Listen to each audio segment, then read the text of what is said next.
Hello, welcome to my channel. இன்னைக்கு நம்ம பார்க்க போகிறது மீன் குழம்பு சண்டே ஸ்பெஷல். அதுக்கு ஃபஸ்ட்டு எண்ணெய் கொஞ்சம் தூக்கலாக ஊற்றிக்கிட்டு அதில் கடுகு வெந்தயம் போட்டு நல்லா பொரிஞ்சதுக்கு அப்புறமா சின்ன வெங்காயம் கருவேப்பிலை, சின்ன வெங்காயம் தேவையான அளவு போட்டு ரெண்டும் நல்லா வணங்கினதுக்கப்புறம் வெங்காயம் நல்லா பொன்னிறமாக வந்ததுக்கப்புறமா பூண்டு இஞ்சி அதோட ஒரு ஸ்பூன் சோம்பு போட்டு நல்லா பேஸ்ட்டாக அரைச்சிக்கணும். அதை வெங்காயம் வணங்கினதுக்கு அப்புறமா இந்த பேஸ்ட்டை போட்டு பச்சை வாசனை போகிற அளவு நல்லா வணங்கணும். சிலர் இஞ்சி போட்டால் மீன் குழம்பு டேஸ்ட்டு குறைஞ்சிரும்னு சொல்லுவாங்க, நல்லா இருக்காதுன்னு சொல்லுவாங்க. ஆனால் நல்லா தான் இருக்கும். பூண்டு இஞ்சி கொஞ்சம் சோம்பு சேர்த்துக்கலாம், தாராளமாக சேர்த்துக்கலாம், அருமையாக இருக்கும் டேஸ்ட். போட்டு நல்லா வணங்கினதுக்கப்புறமா 3 தக்காளி போட்டு தக்காளியும் நல்லா வணங்கினதுக்கப்புறம் அதில் மஞ்சள், மிளகாய்த்தூள், மல்லித்தூள் 2 ஸ்பூன், பெரிய ஸ்பூனில் 2 ஸ்பூன்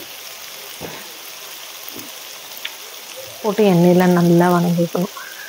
எண்ணெய் கொஞ்சம் தூக்கலாக ஊற்றுறதுக்கு இன்னொரு காரணமும் உண்டு. மீன் குழம்புக்கு நிறைய மசாலா போடும்.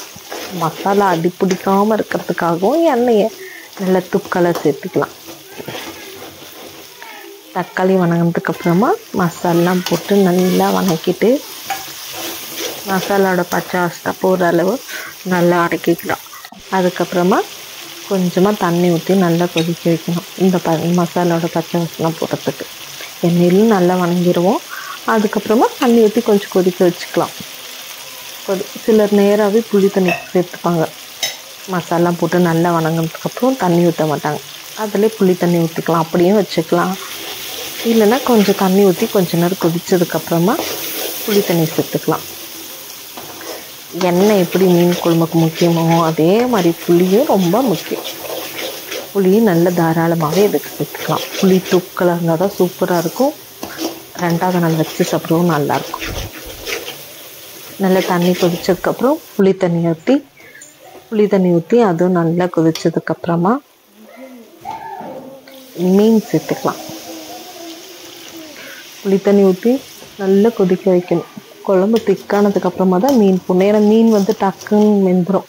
புளி தண்ணி ஊற்றிட்டு மீனை போட்டுட்டு ரொம்ப நேரமாக வேக விட்டோம்னாட்டிக்கா அது பருப்பு குழம்பு மாதிரி மீனெல்லாம் உடஞ்சி போயிடும். மீன் உடையாமல் இருக்கணும்னா புளி தண்ணி நல்லா கொதிச்சதுக்கப்புறமா மீனை போட்டு சேர்த்துக்கலாம். புளி தண்ணி கொதிச்சதுக்கப்புறம் மீன் போட்டு ஒரு 10 நிமிஷம் இருந்தால் போதும். மீன் டக்குன்னு வெந்துடும்ல, கறி தான் டைம் எடுக்கும். மீன் உடனே வெந்துடும். மீன் நல்லா வெந்ததுக்கப்புறமா தேங்காய் அரைச்சி பேஸ்ட்டை சேர்த்துக்கலாம்.